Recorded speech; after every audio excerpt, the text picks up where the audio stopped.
dalam mendekat kepada Allah Subhanahu wa taala. Allah Subhanahu wa taala di dalam hadis qudsi itu maksudnya hadis yang redaksinya dari Rasulullah tapi maknanya dari Allah. Tapi kalau Al-Quran redaksi dan maknanya itu dari Allah. Tapi kalau hadis qudsi itu Rasulullah yang berbicara tapi maknanya memang dari Allah. Nah, di sini hadis qudsi mengatakan barang siapa yang memusuhi waliku, ya, orang yang dekat dengan Allah, sesungguhnya aku mengumpulkan perang. Tidaklah hamba-Ku mendekat kepadaku dengan sesuatu yang lebih aku cintai, ya, dari hal-hal yang aku wajibkan. Yang pertama, melakukan kewajiban.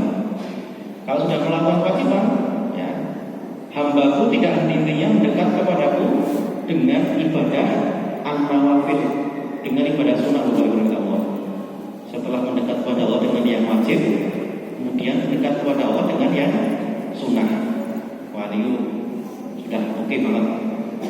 Kemudian, ya, jika aku telah mencintainya, ya, jika Allah mencintai kita, aku menjadi pendengarannya yang ia gunakan untuk mendengar, menjadi penglihatannya yang ia gunakan untuk melihat, menjadi tangannya yang ia gunakan untuk berbuat, kakinya untuk berjalan. Jika ia meminta kepadaku, aku pasti memberinya. Dan jika ia meminta perlindungan kepadaku, pasti aku akan melindunginya. Pertanyaannya, kalau doa itu pasti diijabah Allah, bukan kira-kira? Pasti. Iya, betul. Ada 3 kemungkinan doa itu. Yang pertama, langsung diijabah oleh Allah. Doa yang kedua, kemungkinan kalau seorang hamba yang dicintai Allah memanjatkan doa, yang kedua adalah dipalingkan dari keburukan ketika ia minta. Ya Allah, mudah-mudahan berandai-andai ya, mudah-mudahan bisa beli Lamborghini, nah, mungkin pikir pajak dia dan malah raisa turu, malah nasi tongi ibadah, malah raisa turu, malah kiwa temennya malah bahasa gitu. Maka dipalingkan dari yang buruk. Atau yang ketiga, diganti dengan yang lebih baik. Apakah ada, ya, di antara kita yang berdoa kepada Allah, kemudian Allah ganti dengan yang lebih baik? Pasti ada hikmahnya. Jadi doa itu hanya 3 kemungkinan, tidak ada yang keempat, tidak ada kelima, Bapak Ibu. Hanya 3 kemungkinan. Yang pertama langsung diijabahi, kedua dipalingkan dari keburukan, yang ketiga itu, ya, diganti dengan yang lebih baik menurut pandangan Allah. Mamin muslim yad'ullah bid'awatin laisa laha bisilaturahmi wa la qati'ur rahmi, ya, illa bi'ihdan salat. Ketika seorang hamba itu berdoa, kemungkinan hanya 3.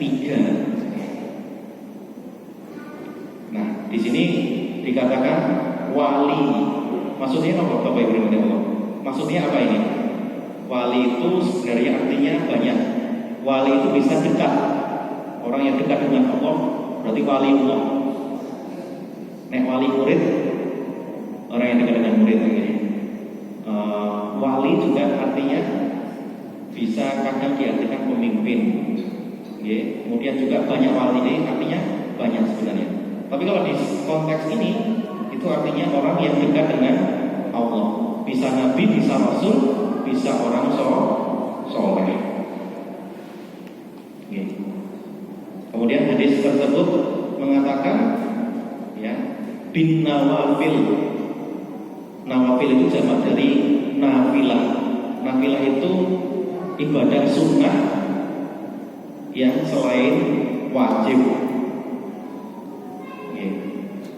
Kemudian wa in sa'alani, nah, apabila hamba memohon, ini glosarium.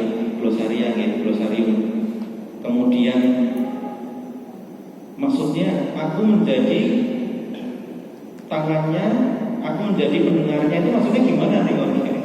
Bingung juga kalau ada orang memahami hadis ini dengan pemahaman yang kurang tepat. Maksudnya adalah yusaddidul insan fi yadin wa sami.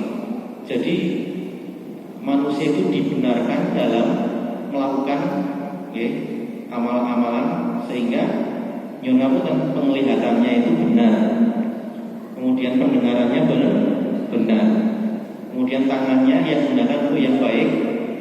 Itu maksudnya ya, aku menjadi hal yang dengannya aku mendengar gitu. Menjadi pendengarannya itu maksudnya itu. Jadi wali itu adalah orang yang dekat dengan Allah. Nah, di sini ada namanya al-wilayah.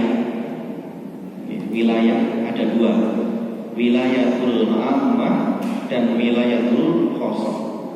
Wilayatul ammah itu perlindungan karena orang itu dekat dengan Allah, ya, perlindungan secara umum dari Allah.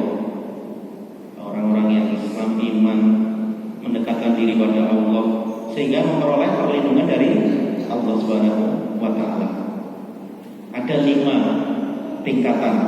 Yang pertama mukjizat khusus untuk nabi dan rasul. Yang kedua namanya karomah. Karomah itu apa Bapak Ibu? Karomah itu sebuah pemberian yang Allah berikan kepada hamba yang soleh. Kepada hamba yang soleh. Kepada hamba yang soleh. Karomah. Yang namanya Ashabul Kahfi itu menurut para ulama dia tidak dapat mukjizat. Itu bukan mukjizat tidur ratusan tahun, tapi dia itu adalah karomah. Karena Ashabul Kahfi itu dekat dengan Allah Subhanahu wa taala. Makanya dapat karomah. Walaqad karomna bani Adam wa hamalnahum fil barri wal bahr. Allah berikan namanya karomah. Kalau Maryam itu dapat mukjizat atau karomah? Ada yang mengatakan dapat karomah, dapat karomah. Nabi Khidir, nah kalau itu ada yang mengatakan mukjizat karena Nabi Khidir termasuk nabi. Kalau sinten kira-kira Luqman Ibnul Hakim itu ya dia memperoleh karomah. Nabi Khidir. Yang ketiga Nabi Khidir gitu. Nabi Khidir dia memperoleh, ada yang mengatakan karomah, ada yang mengatakan mukjizat. Tapi mukjizat itu khusus untuk nabi dan untuk rasul. Ada namanya fadilah. Nama Bapak Ibu? Fadilah. Fadilah itu pemberian dari Allah yang Allah berikan kepada hamba-hamba Allah yang soleh-solihah. Nah, di bawahnya karomah itu ada fadilah. Ada apa fadilah? Kalau Samson mungkin fadilah ya. Orang yang kuat banget kemudian fadilalahnya ya ketika jatuh ya itu harusnya mengapunten secara sunatullah dia itu berdarah. Kalau jatuh dia itu ngapunten sampai patah tulangnya, tapi kok nggak apa-apa, nah itu dapat apa? Dapat fadilah. Anten yang keberapa? Yang berikutnya namanya maunah. Maunah itu Allah berikan kepada hamba Allah ya, yang Allah pilih dan itu ya menunjukkan suatu kejadian. Contohnya ketika ada pesawat terbang jatuh ya, rata-rata penumpangnya meninggal semuanya. Ada satu bayi ya, ada balita mungkin 2 tahun, ada yang usianya 3 tahun yang tidak wafat. Menikah namanya maunah. Dapat nama maunah. Jadi ada tingkatannya. Nah, secara pembagian kalau wilayah itu akan kali. Nek wong saged melampah di atas air, terbang di udara itu nah kufran. Nah, fenomena seperti ini di Indonesia itu ada banyak fenomena seperti ini. Tapi menurut salah seorang syekh ya dari Yaman, itu beliau mengatakan jangan terjebak ya pada penampilan seorang. Meskipun dia bisa berjalan di atas terjebak. Ya, lihatlah cara dia menjalankan syariat kepada Allah Subhanahu wa taala. Bukan dia terbangnya, tapi bagaimana dia sholatnya, okay? Wiridnya, zikirnya, okay? Akhlaknya pada manusia. Nah, seperti itu. Karena ada suatu ketika bahwa Ibu Allah, okay? Ada seorang guru itu punya murid-murid, okay? Punya murid-murid. Ya. Di wilayah itu, okay? Tersebar berita bahwa ya, ada waliullah, betul nggih? Waliullah julukannya apa? Waliullah. Kemudian seorang guru tadi ingin ngetes, okay. Gimana tuh waliullah ini? Pengen lihat waliullah itu seperti apa, Pak? Gimana tuh bentuknya waliullah itu kan? Katanya waliullah, kan? Jadi waliullah, kan? Nah, kemudian dia berada di suatu masjid yang di situ ada orang katanya waliullah tadi. Sholat di situ ya sampai nunggu, ternyata waliullah di situ yang disebut itu nyonya pun meludah di masjid, ngerti? Kemudian sang guru tadi mengatakan, yuk kita tinggalkan tempat ini. Dia bukan waliullah tapi wali setan, ngerti? Kenapa? Ya nggak sopan, ya. Akhlaknya nggak ada, ngerti? Kemudian ya jangan dilihat dari penampilan, jangan dilihat dari seperti ini, tetapi dilihat dari dia ketaatan menjalankan syariatnya Gusti Allah Subhanahu wa taala. Kalau orang yang bisa pasti terpedaya mungkin. Ada orang yang bisa menggadangkan uang enggak? Senang mungkin. Padahal menggadangkan uang itu kan kriminal gitu kan. Itu kan sudah masuk kriminal. Betul kan? Oke. Sudah ranahnya hukum gitu. Kanjeng dan sebagainya saya tahu gitu. Hadis kedua, okay, ini di dalam Riyadhus Shalihin dikatakan ada dua nikmat yang manusia itu biasanya tertipu. Yang pertama nikmat sehat, yang kedua nikmat waktu senggang. Wah ini kalau dihayati betul-betul di hadis dari Rasulullah ini. Nikmatani makbun kathirun minan nas as-sihah wal farah. Dua nikmat ini yang manusia itu lalai, tertipu, betul nggih? Tahu-tahu kan sudah usianya 20, tahu-tahu usianya 30, tahu-tahu usianya sudah mau pensiun, betul nggih? Tahu-tahu usianya mau 70, ya. Jadi waktu luangnya dia gunakan untuk apa? Nek ngaji insyaallah aman, betul nggih? Tapi nek scrolling medsos nggih, scrolling apa? Bermain media sosial sampai 6 sampai 8 jam. Sekarang mayoritas orang Indonesia itu bermain medsos, scrolling media sosial dan lain sebagainya, TikTok, FB, Instagram. Itu berapa lama Bapak Ibu? Nah ini 6,5 sampai 7 jam. Makanya kalau itu dilakukan di malam hari itu bahaya bagi kesehatan. Wonten tangga kula stroke. Itu usianya baru mau 17 tahun. Ya masih SMA. Tangannya itu enggak benar. Tangannya sudah. Jadi tangannya merasa digerakkan gitu. Jadi kalau masuk sampai jam 4. Jadi apa namanya? Ya. Masya Allah. Itu nggak ngira. Ya, jadi bergadang sampai seperti itu ternyata efeknya kesehatan. Ya. Nah, waktu luang ini, ya, jadi min husnil islamil mar'i tarkuhuma layani. Ada seorang ustadz di Amerika namanya Ustadz Dr. Yasir Qadhi. Itu baru punya medsos usia 40 tahun. Setelah menghafalkan Al-Quran, setelah menghafalkan hadis, baru beliau ceramah di media sosial. Ya, ceramahnya itu berjilid-jilid, okay. Bagus sekali, okay. Kenapa? Ya, sebelum kita mengisi dulu itu, sebelum bermain TikTok dan lain sebagainya, karena dakwahnya itu sekarang dakwah di medsos, ya, dakwah digital. Itu dia mengisi dirinya dulu untuk ya ilmu, pengalaman dan lain sebagainya. Artinya tidak apa-apa kita bermain ya HP dan lain sebagainya, medsos, asalkan niatnya untuk dakwah, gitu. Kalau ibu-ibu juga kalau bapaknya itu, kalau malam itu kerukupan, wajahnya jadi bercahaya, Ustaz jangan wajah suami saya bercahaya, coba lihat selimutnya, ternyata harus scrolling, ya media sosial, baru bermain HP. Nikmat sehat, ya sehat ini memang bukan segalanya, tapi segalanya butuh sehat. Jadi mungkin bisa disampaikan, jadi ya ketika kita sehat dapat melaksanakan perintah Allah. Ketika kita sehat, kita dapat menjauhi larangan Allah, dapat beramal, bekerja, dan nikmat menjalankan sesuatu.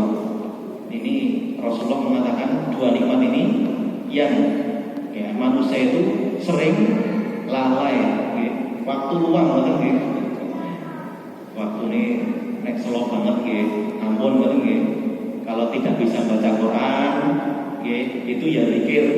Kalau nggak bisa zikir ya amar ma'ruf nahi munkar. Kalau nggak bisa itu bantu orang lain, ya berbuat ihsan. Sehingga waktu kita itu tidak nganggur, tidak kosong. Sehingga kalau seorang itu waktunya kosong, pasti ya aura negatif dia pasti dapat. Orang kalau tidak disibukkan dengan kebaikan, pasti disibukkan dengan keburukan, pasti. Ya, itu sudah pasti, Bapak Ibu yang Allah. Ya. Jadi harus disibukkan dengan yang baik-baik. Kata seorang kiai di Jawa Tengah, Allah itu maha sibuk, maka hambanya itu harus sibuk. Allah maha sibuk mengurusi makhluk-makhluknya, maka hamba-hambanya harus sibuk mencontoh sifat Allah. Ya, seperti sibuk Allah itu mengurusi sana mengurusi sini, tapi hamba-hambanya harus mencontoh, sibuk dalam tanda positif, insya Allah. Kalau kita sibuk dalam kebaikan, insya Allah kemungkinan husnul khotimah. Allahumma amin. Nah ini di era disrupsi saat ini, wah itu ada nikmat yang kadang dilupakan oleh manusia, ya, yaitu waktu luang dan nikmat sehat. Jam-jam kita terdistraksi itu terpecah konsentrasinya. Kita harusnya melakukan suatu pekerjaan, ya, terdistraksi, kita scrolling, kemudian kita dapat komentar dari netizen, terus komentarnya itu malah nggak enak di kita, ya, malah kita mikir, itu namanya terdistraksi, ya, kita secara tidak langsung terdistraksi dari kebaikan, ya, ketika harus rapat dengan medsos, oleh sebab itu, ya, Bapak Ibu, kita harus betul-betul ya bisa memilah dan memilih. Ini anak-anak kita harus kita dampingi, ya.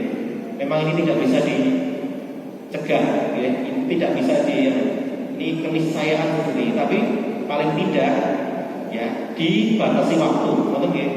Anak-anak kita dibatasi waktu. Jangan sampai tadi larut seperti aku bilang, ya, kalau ada yang sakit. Nah, ada 4 nikmat. Yang pertama nikmat Islam. Masya Allah. Bapak Ibu, kita lahir dalam keadaan Muslim. Bagaimana kalau seorang mu'alaf lahir dalam keadaan tidak Muslim, dia berjuang, mencari kebenaran, akhirnya menemukan Islam, akhirnya sampai diceraikan oleh istrinya, digugat, itu toh dan ditan itu sampai perjuangannya Bapak Ibu, barangkali tidak semulus yang kita bayangkan. Kalau orang Islam dari mu'alaf itu perlu perjuangan, tidak semudah membalikkan telapak tangan. Alhamdulillah kita di sini ada yang mu'alaf begini. Biasanya mu'alaf itu lebih imannya lebih kuat banget biasanya, kuat banget. Artinya dia ingin mengembalikan apa yang telah lalu, nikmat Islam. Kita ya diberikan oleh Allah tanpa kita meminta Islam itu. Gimana? Kita diberikan Allah tanpa kita meminta Islam itu. Mudah-mudahan kita diberi surga tanpa kita meminta surga. Dan tentu saja kita ridho dari Allah Subhanahu wa taala. Allah berikan surga. Allahumma amin. Ya. Yang kedua, nikmat diberi akal. Ya, akal sehat itu juga nikmat dari Allah Subhanahu wa taala. Orang bisa membedakan kayak gitu becik, kayak iki boten leres, nika awon, gitu nggih. Nah, seperti itu. Jadi akal ini anugerah Bapak Ibu, anugerah dari Allah.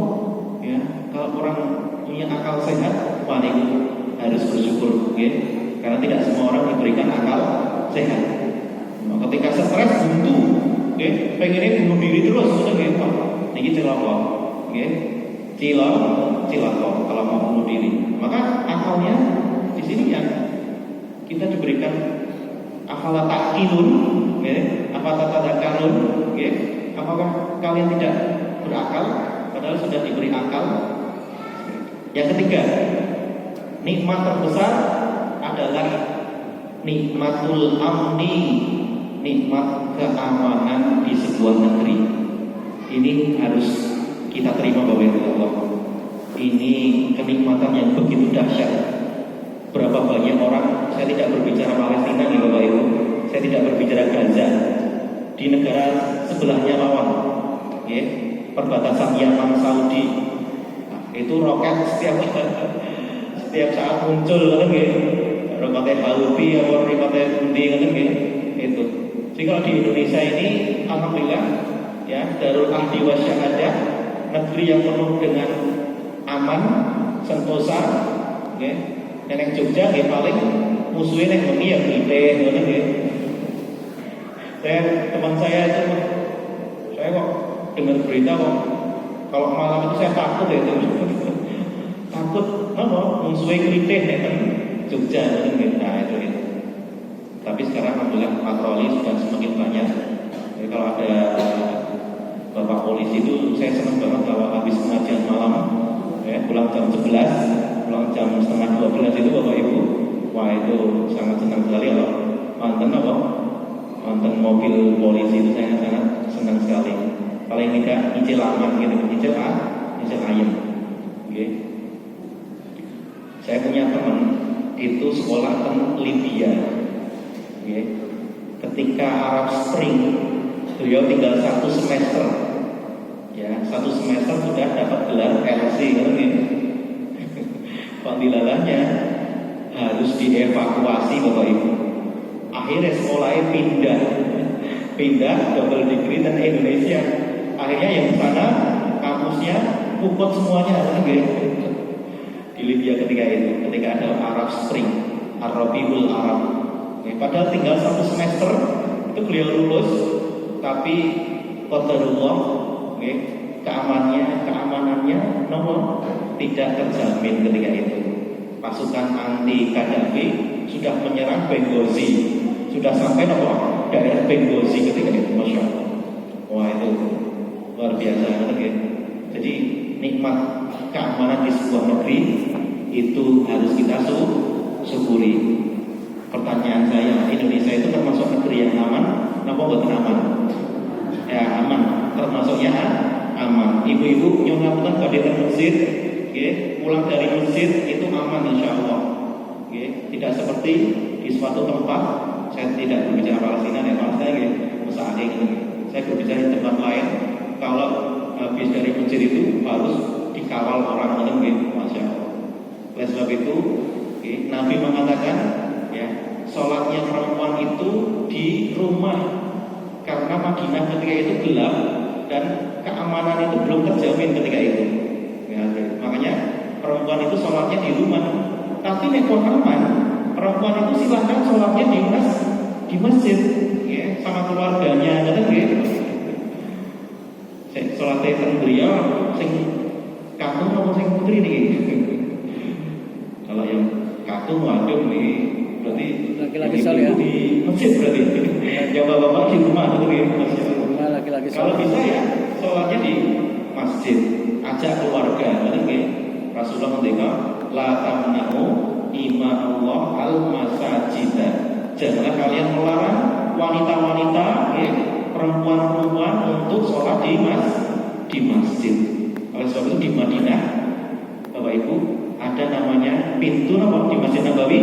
Babun Nisa, pintu perempuan. Kalau ada pintunya, orangnya pasti orang tenang, ya? Logikanya seperti itu. Makanya aman itu salah satu bentuk ya nikmat yang Allah berikan kepada kita. Indonesia itu aman, insya Allah. Kecuali tahun pinter Pak, 6 bulan ya Pak. Ada yang ketika 6 bulan sehat-sehat di sini SMA, SMP, ada? Nah, mungkin. Yang keempat, nikmat memperoleh ma'isyah. Ma'isyah itu artinya penghidupan. Nah, ini tergantung ketorone gitu ya. Nah, biar mas dari Indonesia ini orang tua anu ya mas, nggak apa-apa. Yang penting kita dapat ma'isyah, kita, iya alhamdulillah paling tidak. Ya, kita memang tidak seperti negara Qatar, gitu ya, Kuwait, negara Teluk. Itu listrik gratis, pendidikan gratis, okay. Mantan sing warga negaranya utang dibayarkan pemerintah, okay. Oke, enak banget mas. Seperti itu Bapak Ibu. Kalau kerja, okay, buat teman-teman pajakipun, okay, itu. Jadi sebuah negara yang memang penduduknya belum banyak seperti Indonesia itu kan masya Allah itu banyak penduduknya. Okay.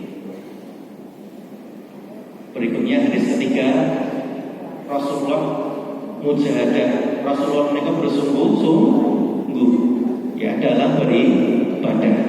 Diriwayatkan dari Sayyidah Aisyah, beliau bersabda, Rasulullah mengatakan ya, idza shalla qama hatta tafattara rijlahu. Rasulullah itu kalau sholat ya berdiri kakinya mereka bengkak, ya. Rasulullah ditanya oleh istrinya, wahai Rasulullah, ya, kenapa engkau melakukan seperti ini? Lima datas na'ada, waqad taqaddama min dzambika, waqad ghufira laka ma taqaddama min dzambik wa ma ta'akhkhara. Padahal dosamu itu wahai Nabi sudah diampuni, ya, baik sekarang, besok, nanti, ya, itu diampuni oleh Allah. Jawabannya mereka simpel, sederhana. Apa jawabannya Rasul? Afala akun abadan syakuro. Saya itu hanya ingin bersyukur, benar nggak? Aku ingin bersyukur. Saya itu sholat bukan karena saya pengen takut neraka, benar nggak? Saya pengen ini. Saya hanya bersyukur pada Allah. Diparingi nikmat sehat, diparingi nikmat gampil, diparingi penghidupan. Itu beliau bersyukur pada Allah Subhanahu wa Ta'ala. Bayangkan Bapak Ibu, orang yang sudah ada jaminan, katakanlah kalau kita itu sudah ada jaminan, mau kerja itu duit itu biasanya tenang lagi. Nah, tapi Rasulullah ya beliau sudah diampuni dosanya, tapi ya sholatnya itu ya nomor satu, betul nggak? Sholatnya masya Allah, ibadahnya yang lain. Padahal sudah diampuni dosanya. Tapi tadi kembali ke wali Allah tadi, ya ada seorang wali Allah, wali kayak rasolat, betul ibu. Kok rasolat? Kanjeng Nabi mawon yang sudah diampuni mawon sholat, tingkatnya sudah beda, makomnya sudah beda. Ini makomnya kanjeng Nabi, makomnya Rasulullah Shallallahu Alaihi Wasallam. Itu pun sholat kok, masuk kue rasolat, betul nggak? Masuk sholat itu sepenting hati nih, betul nggak? Nah, itu. Oleh sebab itu Bapak Ibu, ya, ini prototipe terbaik, contoh yang paling baik adalah Rasulullah Shallallahu Alaihi Wasallam. Ketika itu Nabi kalau sujud itu nyunamun kakinya istrinya itu menghalangi sujudnya beliau. Berarti apa?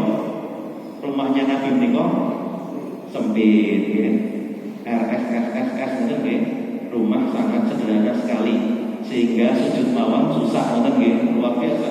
Mereka ya orang terbaik, rumahnya sederhana, ya, itu saya nggak bisa bayangkan, banyak di antara kita yang rumahnya masya Allah tingkat telur, tapi rata sholat, nggak pernah untuk ngaji, nggak pernah untuk mendekatkan diri pada Allah.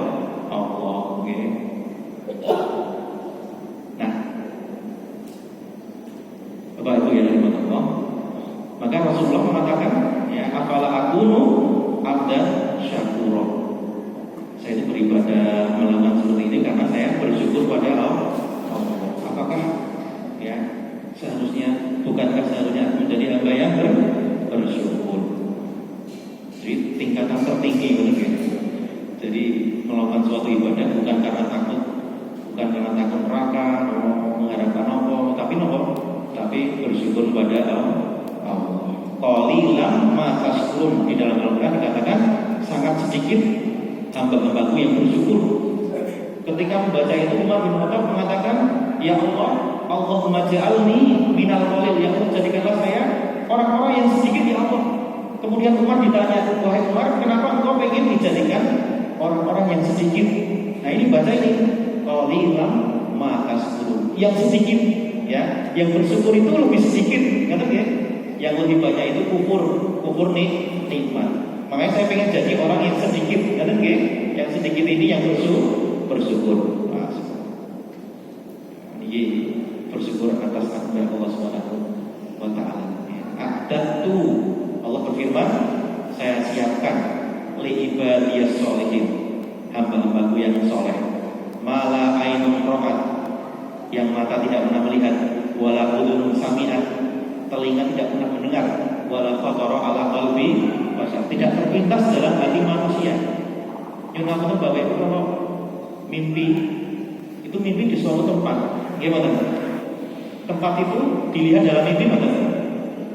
Ada mana kira-kira tempat itu? Kira bayangkan ini Allah mengatakan, ya, saya siapkan untuk hamba-hambaku yang soleh, mala ainun ra'at, mata belum pernah melihat, bahkan telinga belum pernah mendengar, dan tidak terbesit dalam pikiran manusia. Masya Allah. Jadi surganya Allah disiapkan untuk hamba-hamba yang beriman dan bertakwa yang soleh. Masih ada 10 menit. Kalau ada yang bertanya untuk masalah saya.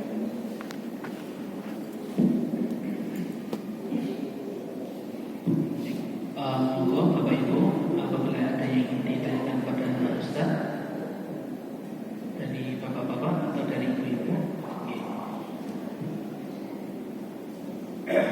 Assalamualaikum warahmatullahi wabarakatuh.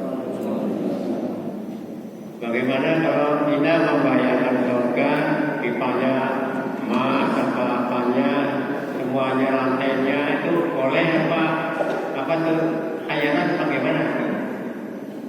Assalamualaikum warahmatullahi wabarakatuh.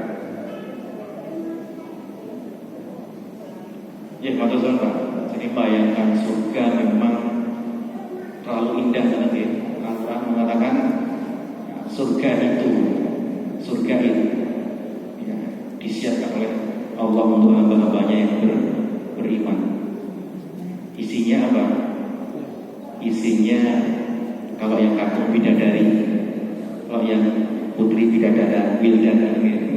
Nanti ibu-ibu juga, Mas, orang-orang nih sing bidadaranya, ya, sing kafir bidadari, yang perempuan itu wildan kan.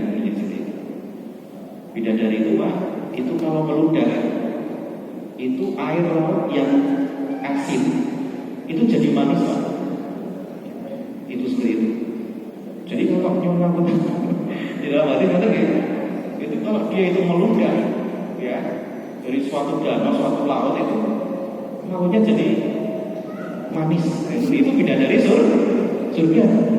Ampun bidadari sekesleo gitu. Itu judul lagu gitu. Itu luar biasa ya kenikmatannya. Oke. Kalau muncul sahabat selama 70 tahun, selama berapa? 70 tahun. Jadi kalau mengeluarkan tangan itu bidadari, itu dunia dan seisinya itu tersinari Pak. Itu baru bidadari, belum kenikmatan lain di surga. Yang di surga tidak ada perintah, di surga tidak ada larangan, di surga tidak ada larangan Bapak Ibu.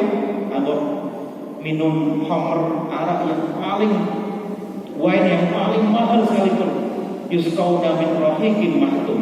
Mereka minum dari wine yang paling baik, wine yang paling indah. indah, bahkan lebih dari wine seperti itu ya. Itu bayangkan.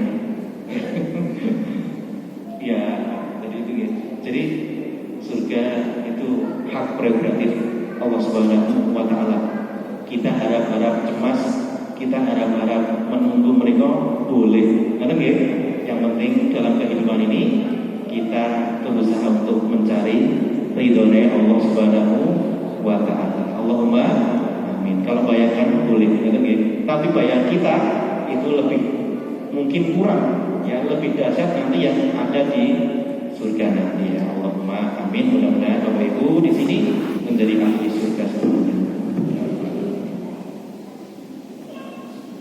Ada yang bertanya? Net. Di Quran sering kita baca surga itu digambarkan tajri min tahtiha al-anhar, yang mengalir air di bawahnya. Itu apakah memang sesungguhnya seperti itu atau gimana, Mas?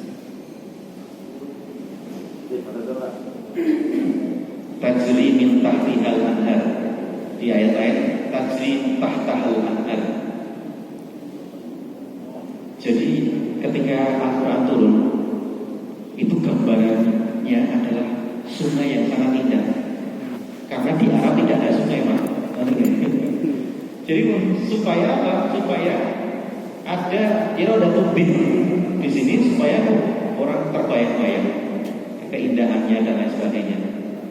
Nanti ada madu terus pelikat triponi mas, bukan pelikat, madunya tidak pelikat dan lain sebagainya. Berbeda dengan yang ada di dunia, ya seperti itu. Jadi sungai-sungai yang mengalir, ya, kemudian di bawahnya susu dan lain sebagainya, itu ada di dalam Al-Quran. Wairun asin, ya, tidak berubah rasa, warna dan baunya. Masya Allah.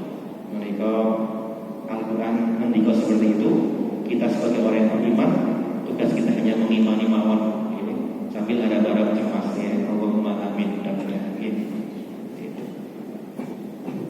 Yang tadi lagi saya kira itu ya.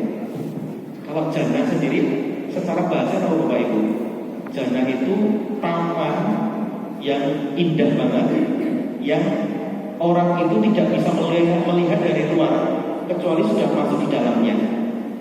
Artinya jannah itu tertutup, taman yang sangat indah, tertutup dari penglihatan manusia. Sebab itu dinamakan janin.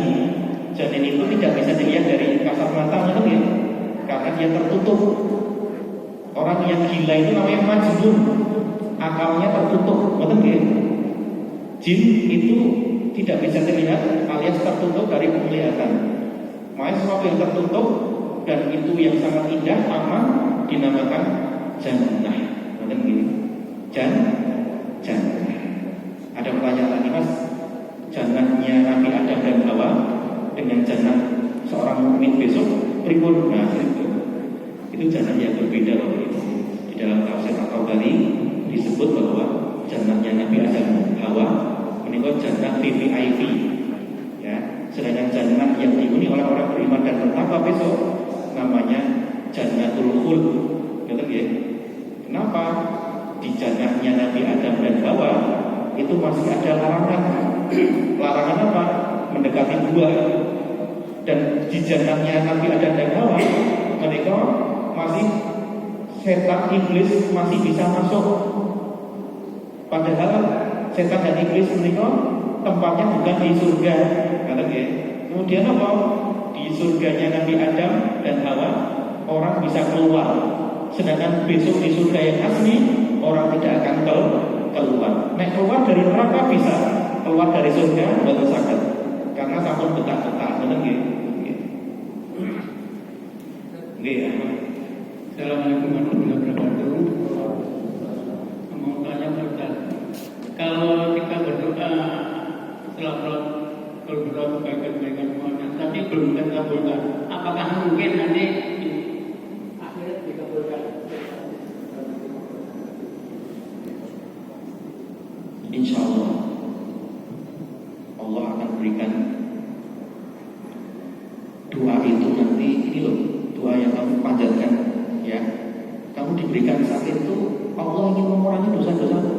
Betul ya? Di dalam hadis seorang itu sakit, dia nggak bisa sholat jamaah, ya, kemudian dia sholatnya hanya bisa di tempat dan hanya bisa pakai isyarat, itu Allah berikan pahalanya seperti dia jamaah dahulu, ya, supaya mengurangi dosa-dosanya, dan Allah akan berikan seperti itu.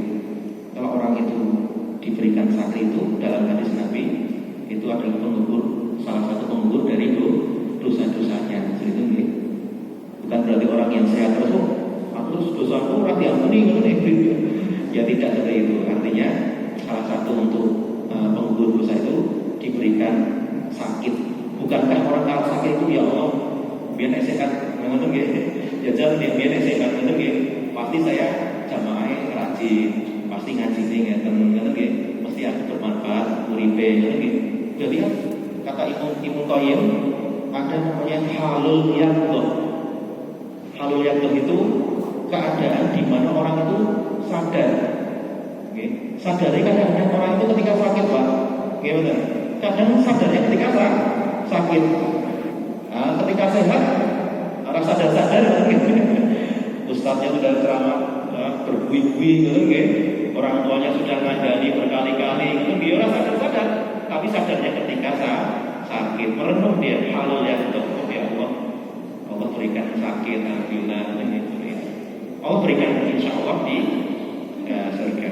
Atau Allah tadi 3 kemungkinan dikabulkan doanya, dipalingkan dari keburukan, dan diganti dengan yang lebih baik. Dari ibu-ibu tadi bapak-bapak terus lagi.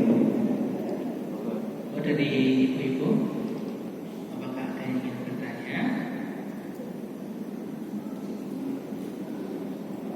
Sepertinya betul-betul Ustaz.